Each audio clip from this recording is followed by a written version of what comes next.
Hello dear friend, welcome to फार्मसला। तो हम फार्मासिस्ट एमसीक्यू सीरीज में आज हम बात करने वाले हैं आरआरबी फार्मासिस्ट एमसीक्यू के बारे में, जिसमें हम टोटल 25 क्वेश्चन के बारे में बात करेंगे विद कंप्लीट एक्सप्लेनेशन के साथ।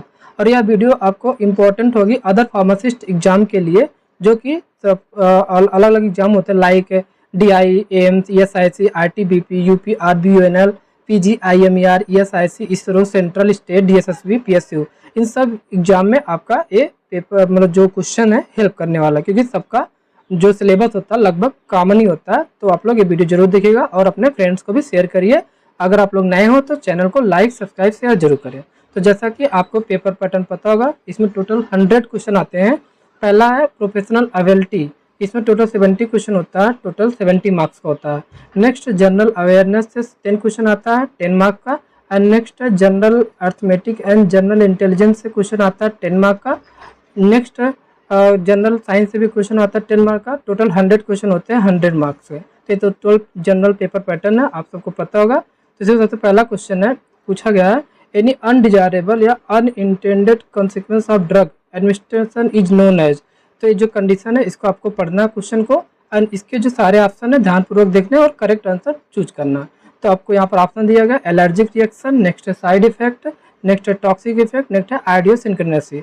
तो इसका जो राइट आंसर होगा, क्या पूछा गया, एनी अनडिजायरेबल और unintended consequence of drug admission करने के बाद जो कंडीशन देखने को मिलता है वो किसकी होती है, हमारा राइट आंसर होगा साइड इफेक्ट की होती है, पहले का बी। बाकी अदर भी ऑप्शन आपको क्लियर होने चाहिए। एलर्जी क्या होती है, टॉक्सिक इफेक्ट क्या होता है, आइडियोसिंक्रोनेसी क्या होती है। तो सबसे पहले देखिए एलर्जिक रिएक्शन क्या होता है। एलर्जिक रिएक्शन एक प्रकार का एलर्जी होता है जो डिफाइन एज ए एबनॉर्मल या अनयूजुअल रिस्पांस जो प्रोड्यूस होता है हमारे इम्यून सिस्टम द्वारा, वो हमारा एलर्जिक रिएक्शन कहलाता है। नेक्स्ट, और ये हमारा जो एलर्जिक होते हैं हमारा टाइप 1 हाइपर सेंसिटिविटी रिएक्शन के एग्जाम्पल्स हैं। साइड इफेक्ट क्या होता है, वही unwanted effect at therapeutic dose पे जो देखने को मिलता है वो हमारा साइड इफेक्ट होता है। टॉक्सिक इफेक्ट क्या होता है, अनवांटेड इफेक्ट जो ओवर डोज की वजह से देखने को मिलता है उसे टॉक्सिक इफेक्ट कहते हैं। And what is idiosyncrasy, idiosyncrasy is a condition in which, जिसमें क्या होता है side effect of any drug is seen only in very less population, so इससे बोलते हैं आइडियोसिंक्रोनेटिक इफेक्ट।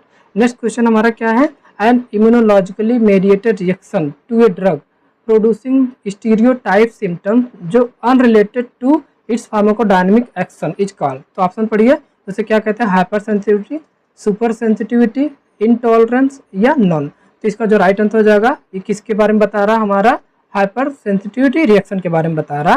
तो राइट आंसर पहला हो जाएगा। ओके, तो नेक्स्ट चलते हैं, इसमें देख लेते हैं explanation. What is hypersensitive क्या होती है, it is refer to as any excessive या inappropriate immune response to a antigen, किसी एंटीजन के लिए।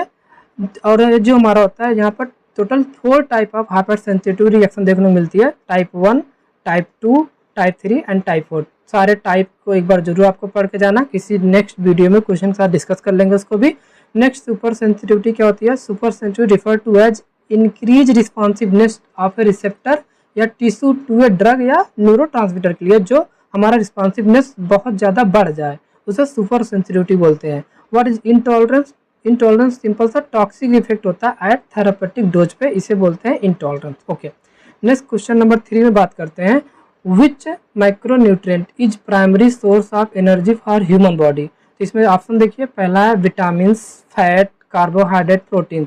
तो कौन सा माइक्रोन्यूट्रिएंट जो प्राइमरी सोर्स होता है, तो यहाँ पर देखिए इसका राइट आंसर क्या होगा, टिक करिए। राइट आंसर थर्ड हो जाएगा, कार्बोहाइड्रेट जो हमारा होता है प्राइमरी सोर्स ऑफ एनर्जी होता है और ह्यूमन बॉडी के लिए। ओके, यहाँ पर एक्सप्लेनेशन आप देख सकते हैं, अलग अलग टाइप के nutrient, carbohydrate, fat, proteins, vitamins होते हैं। कार्बोहाइड्रेट जो होता है हमारा प्राइमरी सोर्स ऑफ एनर्जी होता है। इसके एग्जांपल्स आपके ग्रेन्स हो जाता है, फ्रूट होते हैं, वेजिटेबल्स होते हैं। नेक्स्ट फैट जो होता है हमारा क्या होता है, इसका रोल एनर्जी स्टोरेज में मदद करता है, इंसुलेशन एंड प्रोटेक्शन में मदद करता है, सेल फंक्शनिंग में मदद करता है। इसका सोर्स हमारा हो जाएगा oils, fatty fish, dairy products. इसके स्क्रीनशॉट लेके आप इसको पूरे चार्ट को जरूर देखिएगा, इससे क्वेश्चन आ सकते हैं आपके। नेक्स्ट, प्रोटीन का क्या रोल होता है, ग्रोथ एंड रिपेयर में, एंजाइम एंड हार्मोन के फंक्शन में, नेक्स्ट इंसुलिन फंक्शन में। और इसका जो सोर्स होता है आपका मीट हो जाता है, फिश हो जाएगा, एग हो जाएगा, लेग्यूम होता है, डेयरी प्रोडक्ट्स, ये सारे सोर्सेस होते हैं। विटामिन का रोल क्या होता है, मेटाबॉलिक रेगुलेशन में, इम्यून सपोर्ट में, बोन हेल्थ में, एंटीऑक्सीडेंट की तरह भी वर्क करता है। ओके, तो इसका सोर्स हो जाएगा हमारा फ्रूट्स हो जाएगा, वेजिटेबल हो जाएगा, डेयरी प्रोडक्ट हो जाएगा, फिश, सारे इंपॉर्टेंट जो क्वेश्चन यहाँ से बनते हैं इसको जरूर देखना एक बार। नेक्स्ट क्वेश्चन नंबर 4 पूछा गया, which sugar is present in nucleotide. Nucleotide में कौन सी शुगर होती है? अगर आपको न्यूक्लियोटाइड का स्ट्रक्चर पता होगा तो आप शुगर के बारे में बता पाएंगे। न्यूक्लियोटाइड में जो हमारी शुगर होती है पेंटोज शुगर होती है, आपको पता होगा। तो उसको उसमें वो किस टाइप का इसका टाइप है? मोनोसेक्राइड ऑप्शन, डाइसेक्राइड, पॉलीसेक्राइड या ओलिगोसेक्राइड। तो आपको पता होगा जो हमारे न्यूक्लियोटाइड होते हैं उसमें जो शुगर होती है हमारा मोनोसेक्राइड होती है। इसका राइट आंसर चौथे का पहला हो जाएगा। यहाँ पर देख सकते हैं ये हमारा न्यूक्लियोटाइड का स्ट्रक्चर है। इसमें हमारा जो पेंटोज शुगर होता है इसके बारे में बात कर रहा है। ये पेंटोज शुगर हमारा मोनोसेक्राइड होता है जो 5 कार्बन एटम से बना होता है। ओके, नेक्स्ट क्वेश्चन नंबर 5 क्या पूछ रहा है?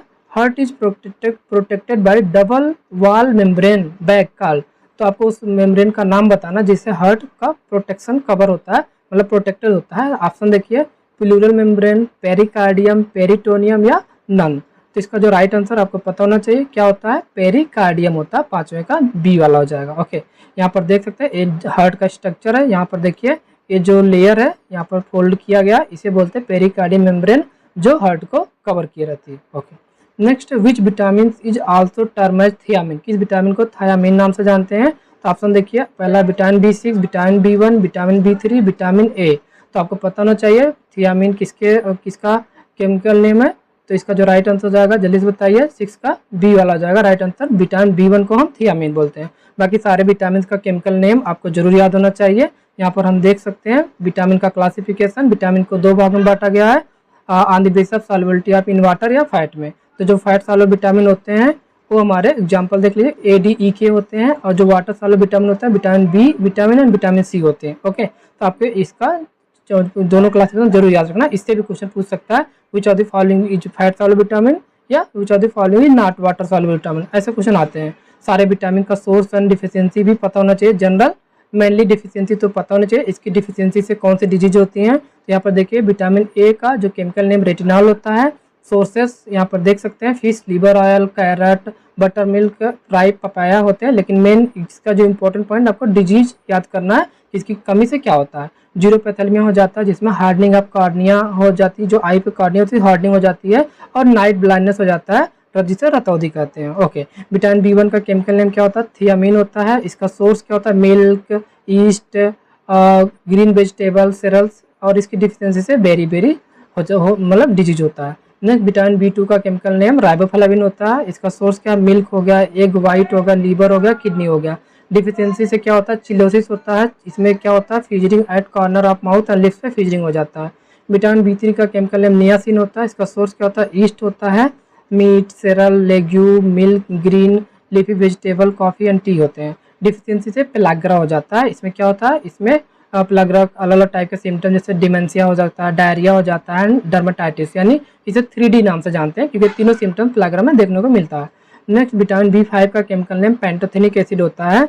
इसका सोर्स क्या है? Liver, kidney and yeast, yogurt, chicken, milk, yogurt, legumes होते हैं। डिफिशियंसी से फैटिग हो जाता है, मसल स्पैम हो जाता है, ये सारे सिम्टम्स हैं। नेक्स्ट अगला क्या है? विटामिन B6, इसका जो केमिकल नेम है पैरिडॉक्सिन। इसका सोर्स यहाँ देख लीजिए, east, milk, egg York, cereal, grams, and इसकी डिफिशियंसी से कन्वल्सन्स हो जाता है जिसमें बॉडी मसल कंट्रैक्ट हो जाती है एंड रैपिडली रिलैक्स होती है एंड रिपीटेडली रिलैक्स होती रहती है। विटामिन B7 का केमिकल नेम बायोटिन होता है। इसमें सोर्स क्या है? Peanut, cereals and egg yolk, milk होते हैं। और इसकी डिफिशियंसी से डर्मेटाइटिस होता है। आर्टिस मतलब इन्फ्लेमेशन, डर्मा मतलब स्किन, तो स्किन में इन्फ्लेमेशन हो जाता है। नेक्स्ट, विटामिन B9 का केमिकल नेम फॉलिक एसिड होता है। इसका सोर्स क्या है? Dark green leafy vegetables, beans, east, peanut होते हैं। डिफिशियंसी क्या होता है? मैक्रोसिटिक एनीमिया होती है जिसमें RBC का साइज लार्ज हो जाता है। नेक्स्ट हमारा विटामिन B12 होता है। विटामिन B12 का केमिकल नेम साइनोकोबालामीन होता है। इसका सोर्स क्या है? मीट, एग, फिश, कर्ड होता है। डिफिशियंसी से पर्नीशियस एनीमिया हो जाता है। इसमें RBC डिफिशियंसी इन हीमोग्लोबिन में RBC की डिफिशियंसी हो जाती है। नेक्स्ट, विटामिन C की केमिकल नेम क्या है? स्कार्बिक एसिड होता है। इसका सोर्स सिट्रस फ्रूट, अमला, ग्रीन वेजिटेबल और ये सब होते हैं। डिफिशियंसी से स्कर्वी जिसमें गम से ब्लीडिंग होता है। नेक्स्ट, विटामिन D का केमिकल नेम कैल्सीफेरॉल होता है। सोर्सेस क्या होता है? Exposure to sunlight, fish and egg yolk. Deficiency से रिकेट्स हो जाता है बच्चों में एंड ओस्टियोमेलेसिया होता है एडल्ट में। नेक्स्ट, विटामिन E का केमिकल नेम टोकोफेरॉल होता है। इसे एंटी स्टेरिलिटी विटामिन बोलते हैं। इसका सोर्स के vegetable oil like wheat, germ oil या एंड यहाँ सनफ्लावर ऑयल, ये सारे होते हैं। नेक्स्ट डिफिशियंसी से इंक्रीज फ्रेगलिटी बढ़ जाती है आरबीसी का, एंड मसल वीकनेस हो जाता है। नेक्स्ट हमारा जो विटामिन के केमिकल नेम फिल्लोक्विनोन होता है, इसका सोर्स ग्रीन लीफी वेजिटेबल होते हैं, इसमें जो ब्लड क्लॉटिंग टाइम हो जाता है बढ़ जाता है। ओके, नेक्स्ट क्वेश्चन नंबर 7 क्या है, which of the following is macrolide antibiotic. तो आपको बताना है इसमें से कौन सा मैक्रोलाइड एंटीबायोटिक है। सारे ऑप्शन पढ़िए, एरिथ्रोमाइसिन, स्ट्रेप्टोमाइसिन, कैनामाइसिन, नियोमाइसिन। तो आपको पता होगा जो हमारा मैक्रोलाइड एंटीबायोटिक इनमें से कौन से होते हैं, एरिथ्रोमाइसिन होते हैं। ओके, सातवें का राइट आंसर पहला हो जाएगा। यहाँ पर देखिए मैक्रोलाइड एंटीबायोटिक टोटल यहाँ पर दिया होगा, एग्जाम्पल टिक से रेस याद रखिए, रेस से आर से डॉक्जिथ्रोमाइसिन, ए से एजिथ्रोमाइसिन, सी से क्लोरेथ्रोमाइसिन, ई से एरिथ्रोमाइसिन। ओके, नेक्स्ट हमारा क्वेश्चन नंबर 8 है, an element having a vital role in biosynthesis of thyroid hormone. यहाँ पर ऑप्शन देखिए क्या क्या हो सकता है, आयोडीन, जिंक, क्लोराइड या ब्रोमीन। तो आपको पता होना चाहिए वो कौन सा इसमें से हार्मोन जो इंपॉर्टेंट रोल होता है बायोसिंथेसिस ऑफ थायराइड हार्मोन। तो इसका जो राइट आंसर हो जाएगा पहला हो जाएगा आयोडीन। ओके, नेक्स्ट क्वेश्चन है, which of the following can be marketed under generic name. तो जेनेरिक नेम से कौन सा जाना जाता है, ऑप्शन देखिए ग्लूटेथेमाइड, मेप्रोबोमेट, एनाल्जिन या बारबिटोल। तो आपको राइट आंसर इसका क्या होना चाहिए, जल्दी से आप लोग बताइए। तो जो मार्केटेड अंडर जेनेरिक नेम से कौन जाना जाता है, राइट आंसर 9 का सी वाला जाएगा analgin. Okay, next question number 10 देखिए, which of the following genera is not source of propenoclide. कौन सा इसमें प्रोपेनोक्लाइड का सोर्स नहीं है। तो आपको ये सारे एल्कलाइड का जो क्लासिफिकेशन है याद होना चाहिए, आगे एक्सप्रेशन भी देख लेंगे। यहाँ पर ऑप्शन क्या है, धतूरा, एट्रोपा, निकोटियाना, डुबोसिया। तो पूछा कौन सा नहीं है, तो आपको पता होगा धतूरा, एट्रोपा, निकोटियाना, ये हमारे क्या इसमें से धतूरा हमारा होता है प्रोपेनोक्लाइड, एट्रोपा भी हमारा ट्रोपेनोक्लाइड होता है, और यहाँ पर नेक्स्ट डुबोसिया भी ट्रोपेनोक्लाइड होता है। तो नहीं होता हमारा निकोटियाना नहीं होता। तो राइट आंसर सी नॉट पूछा गया ना, तो थर्ड राइट आंसर हो जाएगा। ओके, नेक्स्ट यहाँ पर क्लासिफिकेशन देख सकते हैं एल्कलाइड का, ट्रोपेन टाइप्स ऑफ एल्कलाइड में यहाँ अलग अलग दिखे, बहुत ही इंपॉर्टेंट है, इसको जरूर याद करके जाइएगा। ट्रोपेन का एग्जाम्पल क्या होता है, बेलाडोना हो जाएगा, धतूरा हो जाएगा, स्टामोनियम हो जाएगा, हायोसाइमस हो जाएगा, डुबोसिया एंड कोका हो जाता है। नेक्स्ट पायरिडीन एंड पाइपोडीन एल्कलाइड का सोर्स क्या है, इसमें एरिका, लोबेलिया, टोबैको सारे सोर्स होते हैं। नेक्स्ट हमारा क्विनोलिन जो एल्कलाइड है, इसका एग्जांपल क्या होता है, सिनकोना हो जाएगा, कैम्पोथिका हो जाएगा। नेक्स्ट हमारा आइसोक्विनोलिन का एग्जांपल क्या हो जाएगा, ओपियम हो जाता है, एपिकैक हो जाता है, कुरारे। ये सारे इंपॉर्टेंट एग्जांपल है जो एग्जाम में आते हैं।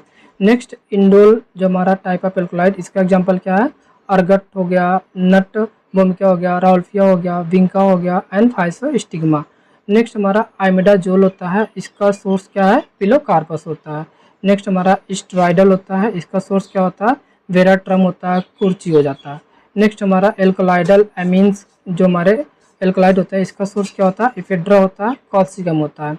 एंड प्यूरिन एल्कलाइड के बारे में बात करें तो इसका सोर्स क्या हो जाएगा, टी हो जाएगा, कॉफ़ी हो जाएगा, कोला हो जाएगा, कोका हो जाता है। नेक्स्ट ग्लाइको एल्कलाइड के बारे में बात करें तो इसमें सोलानियम एग्जाम्पल होता है। एंड क्विनाजोलिन के बारे में बात करें तो इसका जो सोर्स होता है वसाका हो जाता है। एंड टर्पिनाइट का जो सोर्स होता है इसका एकोनाइट हो जाता है। एंड पैराजोलिन में आपका एक एग्जाम्पल जो बेस्ट है पेपर हो जाता है। ये सारे क्लासिफिकेशन एक बार जरूर देखना। नेक्स्ट क्वेश्चन है, क्वेश्चन नंबर 11 पूछा गया है, enalapril act by which mechanism. तो आपको देखना है और बताना है ऑप्शन देख के कि एनालाप्रिल किस क्लास की ड्रग है और किस मैकेनिज्म पे काम करती है। ऐसे क्वेश्चन आते हैं, एक बार क्लासिफिकेशन पूरा जरूर देख के जाना है। तो ऑप्शन देखिए, पहला क्या है, angiotensin converting enzyme inhibition. Next है एंजियोटेंसिन रिसेप्टर ब्लॉकेज। नेक्स्ट है calcium channel blocker and direct vasodilation. तो अगर आप एनालाप्रिल के बारे में जानते होंगे तो आपको इसका मैकेनिज्म पता होगा कि कैसे काम करती है, बाय एंजियोटेंसिन कन्वर्टिंग एंजाइम को इनहिबिट करके। ओके, एस इनहिबिटर होती है। जितनी भी प्रीलोडेड ड्रग होती है सारी एस इनहिबिटर होती है। ऐसे भी एग्जांपल आप सफिक्स से याद कर सकते हैं। नेक्स्ट यहाँ पर क्वेश्चन नंबर 12 यहाँ देख सकते हैं, यहाँ पूछा गया, हाँ क्वेश्चन 12 यहाँ पूछा गया, etoposide is a semi synthetic derivative of. तो आपको बताना जो इटोपोसाइड होता है वो सेमी सिंथेटिक डेरिवेटिव होता है किसका। तो यहाँ पर ऑप्शन है plant terpene, plant alkaloid, plant glycoside या प्लांट टैनिन का। तो आपको पता होना चाहिए जो हमारे इटोपोसाइड होते हैं ये किसके सेमी सिंथेटिक डेरिवेटिव होते हैं, हमारे प्लांट ग्लाइकोसाइड्स के डेरिवेटिव होते हैं। 12 का थर्ड वाला ऑप्शन हो जाएगा प्लांट ग्लाइकोसाइड। क्वेश्चन नंबर 13 बारे में बात करें तो which property is not related to crystalline solid. तो आपको टाइप ऑफ सॉलिड पता होना चाहिए, जो दो टाइप होते हैं क्रिस्टलाइन और एमार्फस। तो उसकी प्रॉपर्टी आपको जरूर याद रखना क्योंकि इससे क्वेश्चन आए हुए हैं। यहाँ पर ऑप्शन देखिए और जो गलत ऑप्शन उसको चूज करिए। पहला है स्ट्रक्चरल यूनिट और वेल अरेंज होते हैं, ये तो सही बात है। नेक्स्ट शार्प मेल्टिंग पॉइंट होता है, ये भी सही बात है। नेक्स्ट ये हमारे लेस सॉल्युबल होते हैं, ये भी सही बात है। ये हमारे लेस स्टेबल होते हैं, नहीं लेस स्टेबल नहीं बल्कि मोर स्टेबल होते हैं। तो ऑप्शन डी करेक्ट इनकरेक्ट हो जाएगा, और इनकरेक्ट पूछा था तो राइट आंसर हमारा क्या हो जाएगा, लास्ट वाला डी हो जाएगा। ओके, यहाँ पर आप एक्सप्लेनेशन देख सकते हैं क्रिस्टलाइन सॉलिड और एमॉर्फस सॉलिड का डिफरेंस। क्रिस्टलाइन सॉलिड क्या होते हैं, ये स्ट्रक्चरल यूनिट इसमें जो होती है इनकी वेल अरेंज अच्छे से अरेंज होती है, फिक्स होती है, जियोमेट्रिक पैटर्न में होती है। और जो एमॉर्फस सॉलिड होता है ये रैंडम अरेंजमेंट होता है, इसका कोई फिक्स अरेंजमेंट नहीं होता है। जो क्रिस्टलाइन सॉलिड होता है इनका मेल्टिंग पॉइंट शार्प होता है, लेकिन जो एमॉर्फस होते हैं इसके जस्ट अपोजिट इनका मेल्टिंग पॉइंट शार्प नहीं होता है। जो क्रिस्टलाइन सॉलिड होता है लेस सॉल्युबल होता है, एमॉर्फस सॉलिड मोर सॉल्युबल होता है। क्रिस्टलाइन सॉलिड की स्टेबिलिटी के बारे में बात करें तो मोर स्टेबल होते हैं, लेकिन एमॉर्फस लेस स्टेबल होते हैं। क्रिस्टलाइन सॉलिड जो होते हैं less tendency to change its form during storage, अपनी स्टोरेज के दौरान अपनी टेंडेंसी को चेंज नहीं करते हैं, लेकिन एमॉर्फस चेंज कर देते हैं। नेक्स्ट क्रिस्टलाइन सॉलिड क्या होते हैं, एक थर्मोडायनामिकली लो एनर्जी होती है इनकी, लेकिन एमॉर्फस की मोर एनर्जी होती है। तो अगर आप एक याद करेंगे इसका जस्ट अपोजिट करके नेक्स्ट याद कर सकते हैं। क्रिस्टलाइन सॉलिड का एग्जांपल क्या है, NaCl, sucrose, boric acid. And amorphous क्या हो जाएगा, वुड हो जाएगा, प्लास्टिक हो जाएगा, ग्लास हो जाएगा। तो बहुत इंपॉर्टेंट है, इसको एक बार जरूर देखना है। नेक्स्ट क्वेश्चन नंबर 14 के बारे में बात करें, in which gas law boiling constant. तो आपको सारे गैस ला याद होना चाहिए और किसमें क्या कांस्टेंट होता है उसको भी पता होना चाहिए। तो ऑप्शन देखिए, पहला है गैलिसेक ला, बॉयल्स ला, चार्ल्स ला, यहाँ पर नन ऑफ दिस। तो इसका जो राइट आंसर होगा आपको पता होगा, जिसमें हमारा बॉइलिंग कांस्टेंट होता है वो क्या होता है। पहले तो आपको एलिमिनेशन मेथड लगाना, क्या नहीं हो सकता। बॉयल लॉ में आपका टेम्परेचर कांस्टेंट होता है, तो ये तो बिल्कुल नहीं होगा। चार्ल्स लॉ में प्रेशर कांस्टेंट होता है, तो ये भी नहीं होगा। तो बचा क्या, गैलिसेक लॉ, इसमें वॉल्यूम कांस्टेंट होता है। राइट आंसर पहला हो जाएगा। ओके, यहाँ पर आप एक्सप्रेशन देख सकते हैं, अलग अलग टाइप के लॉ होते हैं। गैलिसेक लॉ जिसमें वॉल्यूम कांस्टेंट होता है, बॉयल्स लॉ जिसमें टेम्परेचर कांस्टेंट होता है। नाम में सब कुछ छुपा, बॉयल मतलब टेम्परेचर, जब किसी को बॉयल करते हैं टेम्परेचर बढ़ता है, तो इसी वजह से टेम्परेचर कांस्टेंट होता है। चार्ल्स लॉ, तो चार्ल्स जब मात्र कहीं बहुत तेज प्रेशर चलती है, चरचर की आवाज़ आती है, तो इसे प्रेशर हो जाएगा। ओके, या किसी चीज़ पे प्रेशर लगाते हैं, मानो किसी लकड़ी प्रेशर लगाते हैं, चर की आवाज़ आती है, तो प्रेशर से चार्ल्स लॉ याद करिए। ओके, इस तरीके से आप दोनों में डिफरेंस देख सकते हैं। ये अलग टाइप, ये अलग यहाँ पे लिखा है, इसको काट दीजिए। ओके, नेक्स्ट हमारा क्वेश्चन है, which of the following drug is use to lower blood cholesterol level. तो यहाँ पर ऑप्शन देखिए, पहला anticoagulant, antihypertensive, antidiabetic, statin. तो अगर पढ़े होंगे ब्लड कोलेस्ट्रॉल लोअरिंग एजेंट कौन होते हैं तो आपको पता होगा। इसका राइट आंसर क्या हो जाएगा, स्टैटिन हमारे ब्लड कोलेस्ट्रॉल लोअरिंग एजेंट होते हैं। राइट आंसर डी हो जाएगा। यहाँ पर एक्सप्लेनेशन देख लीजिए, हाइपोलिपिडेमिक ड्रग यानी जो ब्लड कोलेस्ट्रॉल को कम करते हैं, अलग अलग क्लास की ड्रग होती है। HMG कोएंजाइम रिडक्टेज इनहिबिटर जिसे स्टैटिन बोलते हैं, सबके लास्ट में स्टैटिन आएगा। लोवास्टैटिन, सिमोस्टैटिन, प्रावास्टैटिन, अटरवास्टैटिन सारे इंपॉर्टेंट ड्रग है।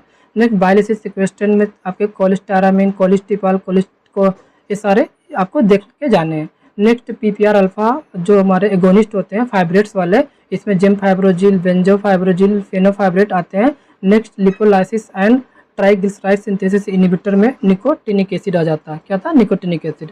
नेक्स्ट स्टेरॉल एब्जॉर्प्शन इनहिबिटर में एजेटिमाइब आ जाता है। तो सारे आपको क्लासिफिकेशन जरूर देख के जाने हैं। नेक्स्ट क्वेश्चन नंबर 16 पूछा गया, हु डिस्कवर्ड फर्स्ट वैक्सीन। तो आपको पता होगा फर्स्ट वैक्सीन किसने खोजा था। ऑप्शन देखिए, एडवर्ड जेनर, गेरहार्ड डॉगमैन, नेक्स्ट पाउल एरलिक, नेक्स्ट रॉबर्ट कोच। तो 16 का राइट आंसर क्या हो जाएगा, पहला आ जाएगा, एडवर्ड जेनर ने फर्स्ट वैक्सीन खोजा था। Okay, next which of the following is an anti thyroid drug. Option देखिए, मेथमाजोल, टोलाजेमाइड, लिवोथायरेक्सिन, क्लोरप्रोपामाइड। तो एंटी थायराइड ड्रग का अगर क्लासिफिकेशन देखोगे तो आपको राइट आंसर जरूर पता होगा। इसका राइट आंसर क्या हो जाएगा, मेथिमाजोल। यहाँ पर देख सकते हैं थायराइड इनहिबिटर में जो इनहिबिट थायराइड हार्मोन सिंथेसिस में पहले क्लास की ड्रग मेथमाजोल ही होती है, और इसमें कार्बामाजोल, थायोएमाइड्स भी आते हैं। इनहिबिट थायराइड ट्रैपिंग में कौन सी आती है, आयनिक इनहिबिटर में थायोसाइनेट, परक्लोरेट एंड नाइट्रेट आते हैं। जो हमारे हार्मोन के रिलीज को इनहिबिट करते हैं, इसमें आयोडीन आ जाते हैं, और आयोडाइड्स ऑफ सोडियम पोटेशियम होते हैं, ऑर्गेनिक आयोडाइड्स होते हैं। डिस्ट्रॉय करते हैं थायराइड आयोडाइड को कौन होते हैं, रेडियो एक्टिव आयोडीन 131 वाले होते हैं।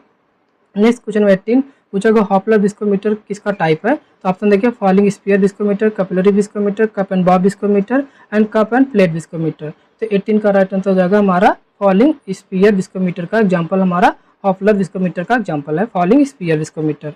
यहाँ पर देख सकते हैं अलग अलग टाइप के विस्कोमीटर होता है, capillary viscometer, rotational viscometer, falling sphere viscometer.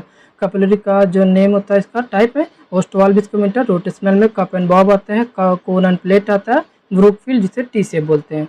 Falling spear पूछा गया था, ये हॉपलर इसको मीटर होता है। नेक्स्ट क्वेश्चन 19 पूछा गया, in the human cardiac conducting system which of the following is consider as natural pacemaker of the heart. तो ये हार्ट से क्वेश्चन है, इसका ऑप्शन देखिए कब नेचुरल पेसमेकर पूछा गया। ऑप्शन पहला है सीनो आर्टियल नोड जिसे एसए नोड बोलते हैं, पुरकिंजे fibre, atrio ventricular node, next bundle of S. तो आपको पता होगा पेसमेकर ऑफ हार्ट किसे कहते हैं। 19 का राइट आंसर पहला जगह एसए नोड को। ओके, नेक्स्ट क्वेश्चन नंबर 20 पूछा गया, the condition in which stone is form in the duct of salivary gland, उसे क्या बोलते हैं, इस कंडीशन का नाम बताना। ऑप्शन देखिए sialorrhea, next xerostomia, next sialolithiasis, next mumps. तो इसका जो राइट आंसर हो जाएगा 20 का सी हो जाएगा, सियालोलिथियासिस को बोलते हैं। एक ऐसी कंडीशन होती है जिसमें स्टोन फॉर्म होता है in the duct of salivary gland में। तो 20 का राइट आंसर सी वाला हो जाएगा। नेक्स्ट 21 पूछा गया, the operators use to record the blood pressure. तो कौन सा ऑपरेटर जो ब्लड प्रेशर को रिकॉर्ड करता है। ऑप्शन देखिए स्फिग्मोमैनोमीटर, थर्मोमीटर, अर्गोमीटर या अर्गोग्राफ। तो 21 का राइट आंसर क्या हो जाएगा, स्फिग्मोमैनोमीटर। ऐसे इजी क्वेश्चन है लेकिन आपके आरआरबी फार्मासिस्ट में आए हुए हैं। ओके, तो ऐसे क्वेश्चन प्रैक्टिस करके ही जाना, कभी कभी इजी क्वेश्चन भी गलत होते हैं। नेक्स्ट क्वेश्चन 22 क्या है, निकोटिनिक रिसेप्टर ईजे। तो कैसा रिसेप्टर होता है, जी protein couple receptor, ligand gated cation channel, nuclear receptor या टायरोसिन काइनेज रिसेप्टर। तो आपको पता होगा जो निकोटिनिक रिसेप्टर होता है कैसा होता है, लिगेंड गेटेड कैटायन चैनल होते हैं। ओके, यहाँ पर देख सकते हैं अलग अलग टाइप के रिसेप्टर होते हैं, जैसे ion channel receptor, transmembrane enzyme link receptor, nuclear receptor, GPCR receptor. सबके एग्जाम्पल आपको पूछ सकता है, जैसा कि इससे पूछा भी गया था। आयन चैनल रिसेप्टर का एग्जांपल क्या है, निकोटिनिक रिसेप्टर होते हैं, cholinergic receptor, GABA A receptor, glycine receptor and transmembrane enzyme receptor में insulin, epidermal growth factor, nerve growth factor and JAK STAT binding receptor होता है। न्यूक्लियर रिसेप्टर में steroidal hormone, thyroxine hormone, vitamin D and A इसके example है। GPCR का example क्या है, इससे इसका बारे में याद करिए, it is also called metabotropic receptor या हेप्टाहेलिकल रिसेप्टर या सर्पेंटाइन रिसेप्टर के नाम से जानते हैं। और ये लार्जेस्ट फैमिली होती है of cell membrane of receptor की। ये जी प्रोटीन कंसिस्ट ऑफ 3 सब यूनिट होता है, अल्फा बीटा गामा। इसके सब type GS, GI, G naught, GQ होता है। जीएस में क्या होता है, एडेनिल साइक्लेज को एक्टिवेशन करके अपना काम करती है एंड कैल्शियम चैनल की ओपनिंग करवाती है। जीआई क्या करता है, एडेनिल साइक्लेज को इनिबिशन करती है और पोटेशियम चैनल को ओपनिंग करवाती है। जी नॉट क्या करता है, कैल्शियम चैनल का इनिबिशन करवाता है। जीक्यू क्या करता है, फॉस्फोलाइपेज का एक्टिवेशन करता है। ओके, तो इंपॉर्टेंट चार्ट पब्लिक एग्जाम में बहुत ही हेल्प करने वाला है क्योंकि ऐसे चार्ट से क्वेश्चन जरूर आते हैं। नेक्स्ट क्वेश्चन 23 के बारे में बात करें, the most frequently used communication channel is.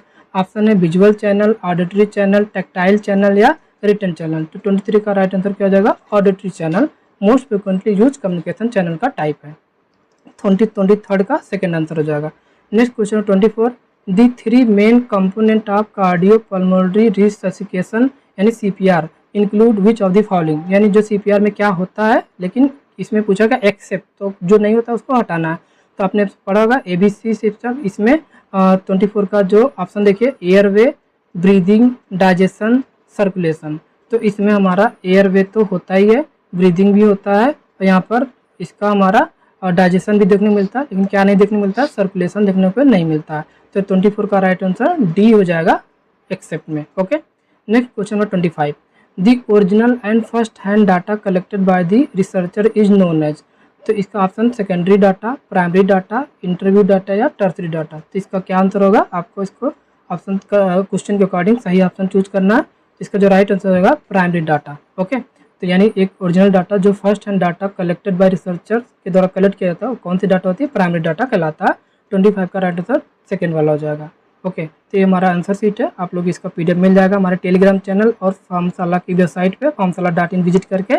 और इस तरीके से हमने आज के टॉप 25 क्वेश्चन डिस्कस किए। आई होप ये वीडियो आपके एग्जाम में हेल्पफुल करेगी।